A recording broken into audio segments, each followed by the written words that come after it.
So it's the late 2000s. Shoot a gun, dog. Learn how to shoot a gun. You boot up your favorite online game, hop in a lobby, bad mics, loud music, Put that in her does she feel it up her trash talk. Hey, quiet on that side now, isn't it, boy? But even with all that, it feels so alive. 2025. Lobbies still exist, but it's just not the same.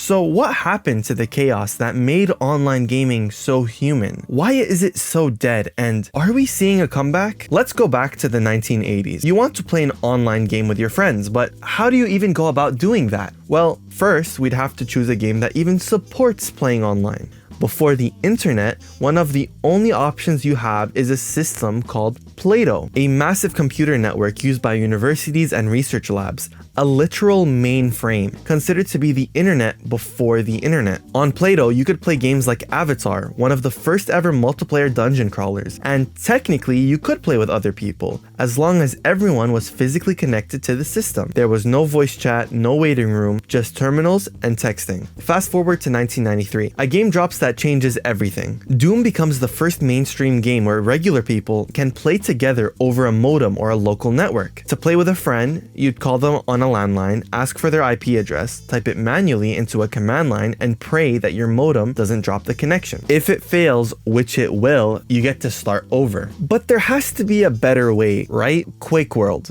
1996. Instead of dialing your friend or memorizing numbers, you get a server browser. You can see servers all around the world, sort them by ping, and join instantly. This really was a huge step forward, but again, there's still no social layer. In my opinion, the birth of the lobby was on December 31st, 1996, when Blizzard releases Diablo, and with it, Battle.net. This was the first time a game shipped with an integrated social lobby system. Players from across the world can talk, create a party, and then launch into a game. In 2001, Sega takes this idea further by introducing lobbies to the Dreamcast, a console. Then, in 2002, Microsoft drops Xbox Live, introducing voice chat. Does anybody know if it's true pain here? A gamer tag, and a friends list that follows you across games. Halo 2 perfects this formula with a party system to stay together between matches and persistent voice chat. The lobby is not downtime anymore. The lobby becomes the stage. Welcome to Friday night in 2009. You're either Team Xbox 360 or Team PS3. You boot up your console and boom, 3 party invites, 2 game invites, 1 yo bro hop on. Your mic is definitely on and the lobby really is the plan for the night. If you are on Xbox, Halo 3 becomes the center of that social universe. A single lobby could turn into a custom game, a forge session, or a series of matches that lasted for hours. The following year,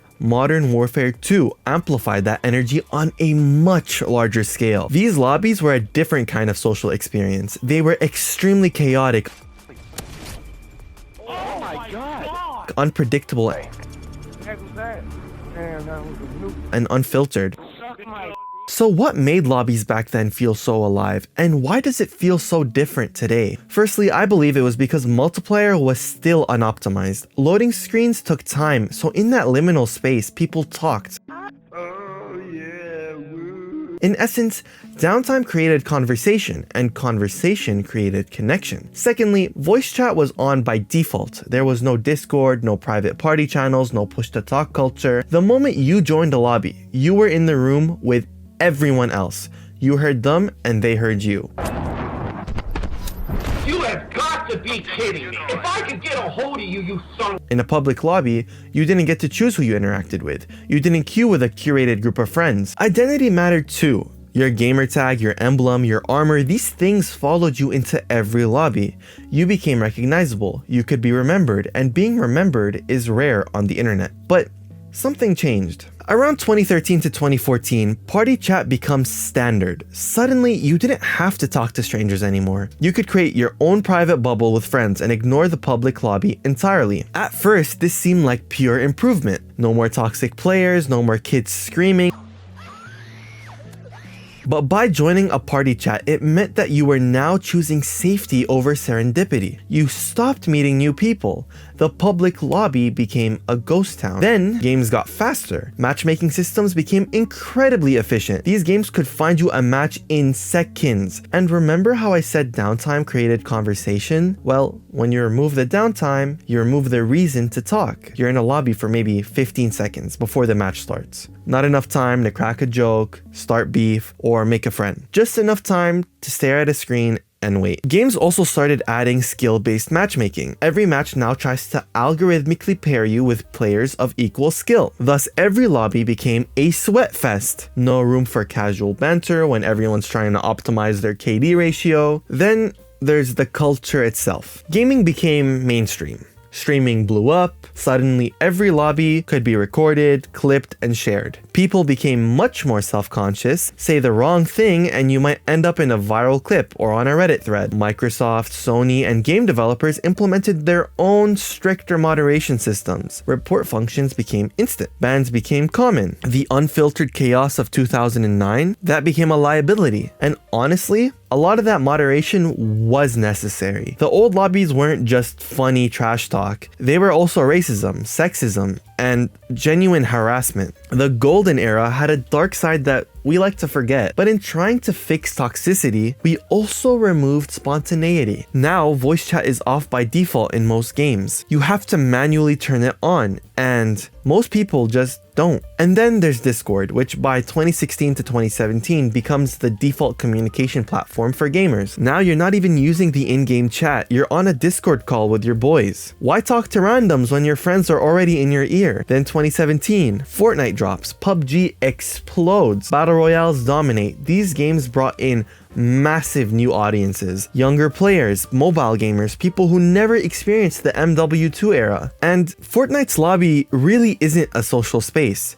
It's a waiting room, 100 players standing on a spawn island for 60 seconds, most of them on mobile with no mic, just emoting at each other. When the match ends, everyone scatters, no post-game lobby, no rematch, just back to the queue. The structure of Battle Royales fundamentally changed what a lobby was. Instead of the intimate 6v6 or 4v4 pre-game rooms where you could actually talk, you're now in a 100-player holding pen where conversation is impossible. The result? By 2020, the lobby as we knew it was gone. The chaos is dead. The spontaneity is dead. The risk of meeting someone new, whether they become a friend or a legendary villain, that's dead too. We got convenience, speed, and control by sacrificing friction, downtime, and strangers. But we might be seeing a small comeback. Gen Z is nostalgic for something they never had. Kids who grew up on Fortnite and Discord are now discovering clips of MW2 lobbies, Halo 3 custom games, and early Xbox Live.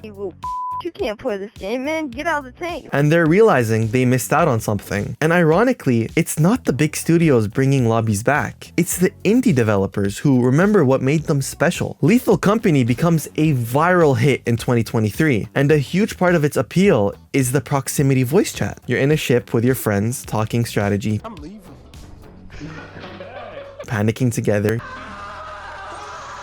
The social experience is the game. Among Us had a similar magic. The lobby wasn't just a waiting room. It was where accusations flew, where friendships died. Then you have these games, which understand that the social space around the game is just as important as the gameplay itself. And you also have these games which have proximity chat built in with varying degrees of importance. There's also VR games which have an incredibly active voice chat because of proximity. But here's the reality. We can't and should not go back completely. The toxicity was real. The harassment was real. You pick my cotton, you make me a sweater, you. We can't just remove all moderation and call it authenticity. But we also can't sanitize every social interaction. The solution isn't to force everyone into a public voice chat. It's to make public voice chat worth opting into. But the question of how to do that is a whole separate video on its own. In conclusion, I lied. Lobby culture is not dead. It's dormant. It's waiting in indie games with proximity chat. It's hiding in VR social spaces. It's preserved in streams and viral clips. It's being rediscovered by a generation that never experienced it firsthand. So maybe, just maybe, the lobbies will come back. Not exactly the way that they were, but in a new form, a little less toxic, a little more intentional, but still chaotic enough to feel alive. Because at the end of the day, people don't just want to play games. They want to play games with people. And that's what lobbies were honestly always about. Thank you for watching my video. Please consider subscribing. Tell me what I didn't do well or what I did well. I would love to have some good feedback. And yeah, like and follow for more crappy content.